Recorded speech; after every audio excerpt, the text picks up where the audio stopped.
चाचा काम पर जाता तो चाची को 1,000 का नोट पकड़ा जाता। अगली सुबह चाची लश्कारे मारती कमरे से निकलती। चाची के चेहरे पर नजर डालती तो चाची शर्माती। मैं भी समझ जाती और नजरें झुका लेती। एक रोज इस 1,000 वाले नोट की खातिर खामोशी से चाची के कपड़े पहने और कमरे की बत्ती गुल कर दी। उस रात मेरे होश उड़ गए जब चाची अपने सहन में टहल रही थी। मैं अपनी मुंडेर पर खड़ी उन पर नजरें जमाए टुकर टुकर देख रही थी। चाची की नजर मुझ पर पड़ी तो शर्मा कर नखरा दिखाने लगी। मैंने आह भरकर चाची की चाल ढाल को देखा। उसका गुरूर और चेहरे की दमक बता रही थी कि उन्हें अपनी जिंदगी में सब कुछ मिल रहा है। मैंने झूठ बोलते हुए चाची का पुकार कर कहा कि चाची, अम्मा ने आपको जरूरी बात करने के लिए बुलाया है। मेरी बात पर वो चौंक गई और सर हिलाकर हमारे घर चली आई। मैं जानती थी कि अम्मा की खुश मिजाजी की वजह से मेरे झूठ का भरम रह जाएगा। वही हुआ। चाची के जाने पर अम्मा ने बहुत अच्छे से उनका इस्तकबाल किया और उनके साथ बैठकर बातें करने लगी। मैंने अपने किचन से खुश्क दूध के छोटे से पैकेट में से बचा हुआ कच्चा पाउडर निकाला और गुजारे लायक चाय बना ली। मेरे हाथ में एक शीशी दबी हुई थी। मैंने हिम्मत करके खामोशी से चाय में हाथ में दबी शीशी से 2 गोलियां निकालकर चाय में डाल दी। मेरे अंदर की बेबसी मुझे ये सब कुछ करने पर मजबूर कर रही थी। चाय का कप जाकर चच्ची को पकड़ा दिया। चच्ची अम्मा को बता रही थी कि जो जोड़ा उन्होंने पहन रखा है कल ही चच्चा ने उन्हें ला कर दिया है, वो भी रेडीमेड। चाची ने बातों के दौरान ही मेरे हाथ से चाय का कप लिया, मगर चाची ने जैसे ही चाय पी उनका सर बुरी तरह चकराने लगा। अम्मा उनकी हालत पर घबरा गई। मैं जल्दी से चाची को सहारा देकर अपने कमरे में ले गई और अपनी जगह पर लिटा दिया। मैंने कहा, अम्मा मुझे लगता है चच्ची का बीपी लो हो गया है, कुछ देर आराम करेंगी तो ठीक हो जाएंगी। मेरी अम्मा सदा की सीधी थी। मेरी बात पर भरोसा करके अम्मा नमाज पढ़ने जा चुकी थी। मैंने जल्दी से चाची के कपड़े बदले और खुद चाची के कपड़े पहन लिए, उन्हें अपने पुराने कपड़े पहना दिए। इसके बाद अम्मा की नजरों से छुप छुपा कर मैं चाचा के पोर्शन में जाकर उनके कमरे में जा पहुंची। मैं चाचा के सामने दुपट्टे को घूंघट की तरह लिए बहाने से यहाँ वहां टहल रही थी। मामूल के मुताबिक चाचा ने जब चाची को पुकारा तो मेरा दिल धड़कने लगा। मुझे पकड़े जाने का भी खौफ था। मैंने सबसे पहले लालटेन की बत्ती को गुल किया। हमारे गांव में अभी तक बिजली नहीं थी, इसीलिए लालटेन ही चलते थे।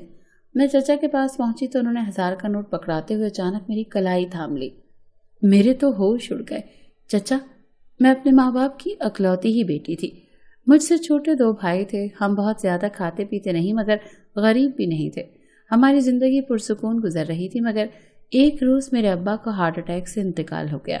हमारे घर पर कयामत टूट पड़ी। अब्बा क्या गए, हमारे घर से खुशियां ही रुखसत हो गई। कुछ दिन तो सोग में गुजर गए। अम्मा इद्दत में बैठ चुकी थी। ऐसे वक्त में हम बहन भाइयों को हमारे अकलौते चचा ने संभाला और बहुत प्यार दिया था। चचा अम्मा की बहुत इज्जत करते थे, भाभी से ज्यादा माँ समझते थे। अम्मा ने भी इस इज्जत के बदले चचा को बेटे की तरह रखा हुआ था। अम्मा की इद्दत खत्म हुई तो अम्मा ने चचा और हम बहन भाइयों का माहौल बदलने के लिए अपने किसी जानने वालों में चचा का रिश्ता तय कर दिया। कुछ वक्त बाद शादी की तारीख तय कर दी गई। हम सब भी खुश हो गए।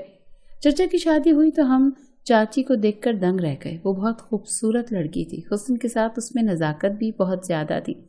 हम इतनी हसीन चाची पाकर खुश थे और हमसे कहीं ज्यादा खुश तो खुद चचा थे। मगर हमारी चची जितनी हसीन और नखरीली थी, इतनी मीसनी भी थी। चचा जो पहले सारा खर्चा माँ और बड़ी बहन समझकर मेरी अम्मा के हाथ में रखते थे, शादी के 1 माह बाद ही सारा खर्चा चची के हाथ में जाने लगा। अब अम्मा को अपनी और हमारी जरूरत के लिए पैसे चचा से मांगने पड़ते थे। मुझे उस वक्त बड़ी सुबकी महसूस होती थी जब चची अम्मा से आने पाई का भी हिसाब मांगने लगती थी। मेरी माँ एक खुददार औरत थी, इसीलिए खुद से सिलाई शुरू कर दी। फिर न जाने चचा के दिल में क्या आया कि अम्मा को हर माह बस 10,000 दे देते थे। बात यहीं तक न थी। चची ने फिर आहिस्ता आहिस्ता ये कहकर खाना पीना भी अलग कर दिया कि भाभी जो आप लोग खाते हैं वो मैं नहीं खाती। साहब आपको अलग से खर्चा तो देते हैं, आप अपनी पसंद से पका लिया करें। मेरी माँ ने आज तक चची के रवैये पर उफ तक न किया था। बस हर हाल में हंसती मुस्कुराती ही रहती। हमारा खाना भी अलग हो गया। अब तो चची के खर्चे ही शहाना शुरू हो गए थे। रोज उनके घर दमदार खुशबू वाले खाने बनते और हम लोग कभी दही और कभी चटनी के साथ रोटी खाते, क्योंकि जो पैसे चचा देते थे वो स्कूल की फीस और दीगर घर के अखराजात में ही खर्च हो जाते थे। इसीलिए अम्मा की सिलाई से जो बचता इससे हम सिर्फ रोटी पानी में भिगोकर ही खा सकते थे। चची रोज नए नवेले जोड़े पहनती اور چچا اس پر فدا ہوتے۔ کھلا پیسہ چاچی کے ہاتھ پر رکھتے تو چاچی اور رنگ روپ نکھار کر چچا کو اپنا گرویدہ بنا کر رکھتی۔ شادی کے کچھ ماہ بعد ہی چچا نے گھر کے درمیان دیوار کھڑی کر دی اور اماں کو جواز پیش کیا کہ چچی کے گھر والوں کا آنا جانا لگا رہتا ہے تو بچے تنگ نہ ہوں۔ اماں کو کوئی اعتراض نہ تھا، درمیانی دیوار میں آ جانے کا راستہ موجود تھا، اسی لیے ہم اسی خوش فہمی میں رہے کہ شاید چچا نے ٹھیک کہا ہو، مگر وہ دیوار ڈالتے ہی چچا نے ہمارے گھر آنا جانا کم کر دیا تھا۔ ہم اکثر انتظار کرتے رہ جاتے اور چچا چچی اپنے گھر میں باتیں کرتے ہنستے کھلکھلاتے رہتے تھے۔ پھر چچا نے وہ 10,000 بھی دینے چھوڑ دیے۔ ہمارے گھر میں جو کھانا پینا تھا وہ کم ہوتا گیا۔ اماں کے پاس کچھ پیسے جمع کیے ہوئے رکھے تھے، ہم اس پر گزارا کرنے لگے، مگر ظاہر ہے وہ پیسے بھی آخر کب تک چلنا تھے۔ ایک اکیلی عورت بھلا کیسے بچوں کو پال سکتی تھی؟ چھوٹے بھائی اسکول جاتے تھے، اب ان کا بھی اسکول کا خرچ سر پر آ گیا۔ میں چچا کے بدل جانے پر بہت دل گرفتہ تھی، اکثر ماں سے لڑتی کہ چچا کی شادی پر پیسہ خرچ کر کے اپنی اولاد کا حق کھا لیا ہے۔ جن کھیتوں پر چچا کام کر رہے ہیں وہاں ابا کے حصے کی بھی زمین ہے، پھر آپ چچا سے اپنا حق کیوں نہیں مانگتی؟ اماں کو بس غلط فہمی مار گئی کہ چچا ہمارا خیال رکھے گا۔ اس میں کوئی شک بھی نہیں تھا کہ چچا اپنے بھائی کے بچوں سے بہت پیار کرتا تھا، مگر اب اس کو ایک دلکش بیوی مل چکی تھی جس کی چکا چوند نے ارد گرد کی چیزوں کو مان کر دیا تھا۔ اماں چپ چاپ رہتی اور اپنی پرانی سلائی مشین کے سامنے بیٹھ گئی۔ محلے کی عورتوں کو کپڑے سلائی کرنے کا بھی کہلوا دیا کہ زیادہ کپڑے دے دیا کریں، مگر چچا سے اپنا حق مانگنے کو تیار نہ تھی کہ کہیں تعلقات خراب نہ ہو جائیں۔ میں جانتی تھی کہ اماں کبھی اچھی سلائی نہیں کرتی تھی، ان کی سلائی بس واجبی سی تھی، اسی لیے پہلے پہل تو لوگ خدا ترسی میں سلائی کروا لیتے تھے، مگر پھر وہ بھی آنا بند ہو گئے۔ ابا کی زندگی میں تو کبھی ایسی نوبت ہی نہیں آئی تھی کہ اماں کو یہ کام کرنا پڑے۔ اماں تو بس گھر کے جیسے تیسے کپڑے سلائی کرنے کی حد تک سیکھی ہوئی تھی۔ اماں پرانے دوپٹے نکال کر پھر سے سلائی اچھی کرنے کی کوشش کرنے لگی۔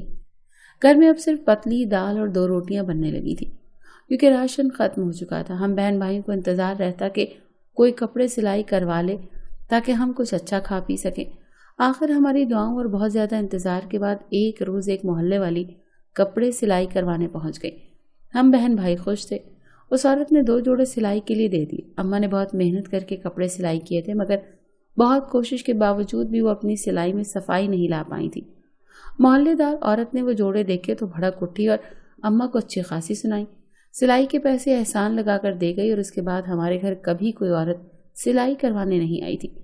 میں اپنے حالات سے تنگ آ رہی تھی، اکثر درمیانی دیوار کے راستے میں کھڑی ہو کر حسرت سے چاچی کو دیکھنے لگتی تھی جو اتنا اچھا پہن اوڑھ رہی تھی اور کھانے پینے کی خوشبو بھی ہر وقت ان کے گھر میں پھیلی رہتی تھی۔ ہر وقت وہاں کھڑے رہ کر جائزہ لینے سے مجھے پتہ چلا کہ ہماری نسبت چچا اور چاچی کی زندگی بہت خوشگوار گزر رہی ہے۔ ان کے گھر کے حالات کی تنگی نہیں ہے، نہ ہی کوئی دوسری پریشانی تھی۔ چچا ہمیں بالکل ہی بھول بیٹھے تھے۔ گھر کا سب راشن پانی برابر کرنے کے باوجود الگ سے روزانہ جاتے ہوئے چچی کو 1000 کا نوٹ پکڑا جاتے تھے۔ چاچی نئی نویلی دلہن کی طرح چمکتی دمکتی اور شرماتی لجاتی پھرتی تھی۔ چاچی کی جب کبھی مجھ پر نظر پڑتی تو وہ شرما جاتی اور اپنے چاہے جانے اور اچھے حالات پر اترانے لگتی۔ میرے دل میں کئی حسرتیں سر اٹھانے لگی تھی۔ ہمارے گھر میں کھانا 3 وقت سے اب 2 وقت پر آ گیا تھا۔ کبھی کبھی مجھے لگنے لگا تھا جیسے وہ مجھے جتا رہی ہو۔ میں دل میں چچی کے خلاف بغض پالنے لگی تھی۔ وہ جتنی چہرے سے پیاری تھی اس سے زیادہ اس کا دل سخت تھا۔ اس نے ہماری محبت کرنے والے چچا کو ہم سے دور کر دیا تھا۔ میں اپنے اور چچا کے گھر کے حالات کا موازنہ ہی کرتی رہتی تھی۔ گھر میں دونوں چھوٹے بھائی ایک طرف گمسم سے بیٹھے رہتے تھے۔ اماں بھی کوئی کوئی سی رہنے لگی تھی۔ جس چچا نے ہمیں باپ کی جدائی کا صدمہ بھولنے میں مدد دی تھی، اسی چچا نے ہمیں ایسے موڑ پر لا کھڑا کیا تھا کہ ہم ہر وقت اپنے باپ کی یاد میں آنسو ہی بہاتے رہتے تھے۔ ہمارے گھر میں تنگی اور مفلسی دن و دن بڑھتی جا رہی تھی۔ میرا تو پہلے ہی اسکول ختم تھا، مگر اب فیسیں نہ دینے کی وجہ سے میرے بھائیوں کا بھی اسکول بند ہو گیا اور گھر میں کھانا 2 سے 1 وقت ہوا اور پھر بالکل ہی ختم ہو گیا۔ کچن میں کھانے پینے کی اشیاء ختم ہو چکی تھی، صرف خشک دودھ کا آخری پیکٹ بچا تھا جس سے ہم چائے بنا کر پی لیتے تھے۔ یہ سب دیکھ کر مجھے ان 1000 روپوں کا خیال آیا جو چچا روزانہ چاچی کو پکڑا کر جاتے تھے۔ اگر وہ 1000 مجھے مل جاتا تو یقیناً کچھ دن مزید ہماری بھوک کا حل نکل سکتا تھا۔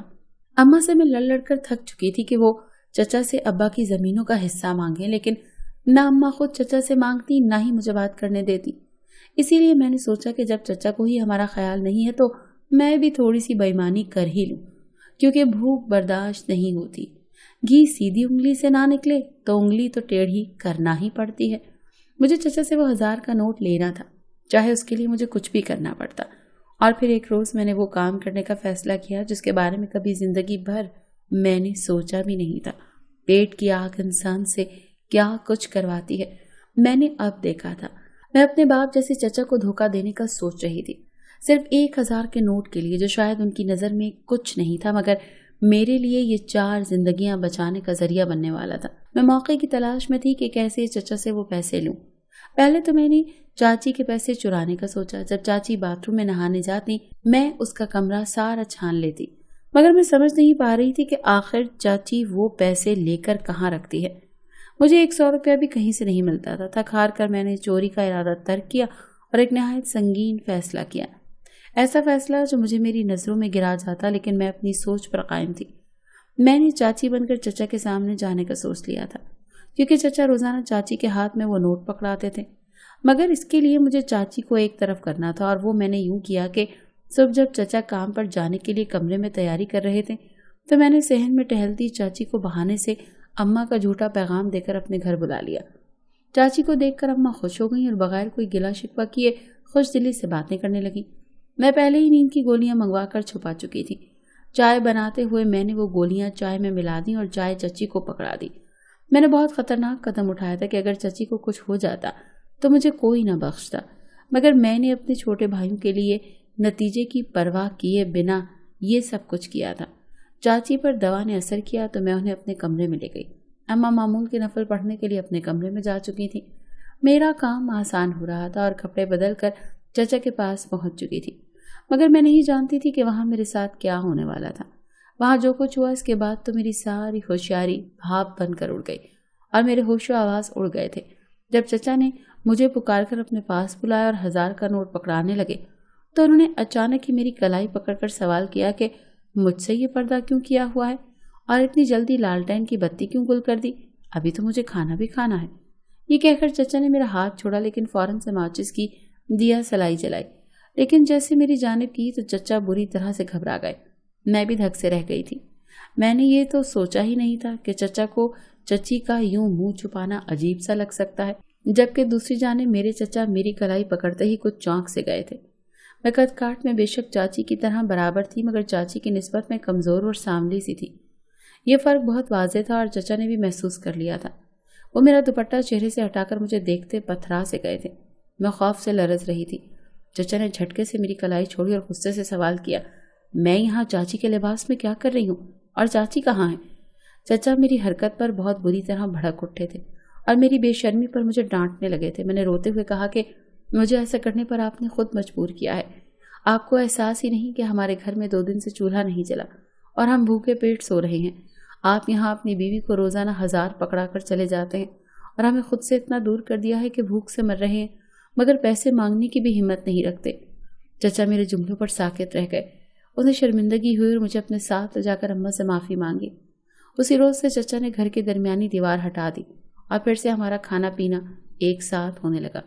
मेरी हिम्मत ने हमें सहारा दे दिया था, मगर मैं आज तक चचा और चाची से सामना होने पर शर्मिंदा हो जाती हूँ।